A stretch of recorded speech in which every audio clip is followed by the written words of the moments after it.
Hello, welcome to Geeked Up Board Games. My name's Carl and today I want to teach you about my favourite game, Everdell. Everdell's a beautiful game in which you play a woodland critter coming out of hibernation and you must compete with the other woodland critters to gain enough resources to build the best city you can before the winter comes. Now you'll be using a lot of cards in Everdell. So to start with, you want to deal 8 cards into this meadow area in the centre of the board. It's a shared area where anyone can buy cards. But you also want to deal each player their own unique hand of cards that only they can buy cards from. To take a turn, it's super easy. You just take one action.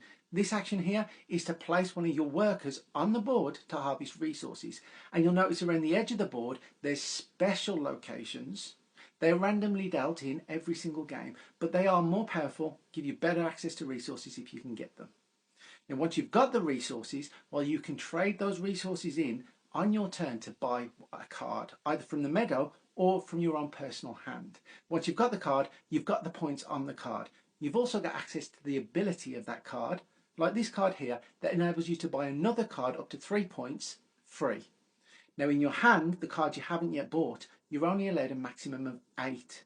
But don't worry, you can get rid of any you don't want. Here on the board, you place a worker in the meadow and you can discard any number of cards and you gain a resource for every 2 cards you discard. Now keep an eye on those cards because they all interact with each other. So for instance, if you build a construction card, a building, you can gain a worker for that building absolutely free. You just look at the cards and see if the worker is available, and if it is, on your turn, you buy it. In your city, you're allowed a maximum of 15 cards, but some cards will behave differently, like the husband and wife here, who live together, so they only take up 1 space. Now, you have these events going on at the back of the board. They're important because you can gain those events. If you have the qualifications in your cards, so the right number of the right type of card, you simply place a worker on the event, take the event into your city, and gain the points.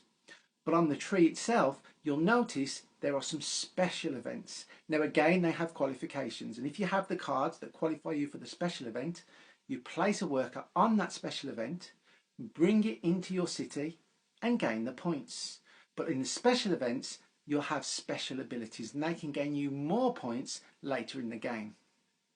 Now once all that's done and you can't do anything else, you want to end your season. So you take back your workers, gain another worker and activate the ability of that season. In this case, you activate your green cards like this one, which gives you resource.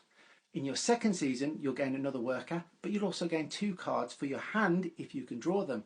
In your third season, you gain 2 extra workers and the ability to discard cards for a journey for 1 point per card. Winner is the one with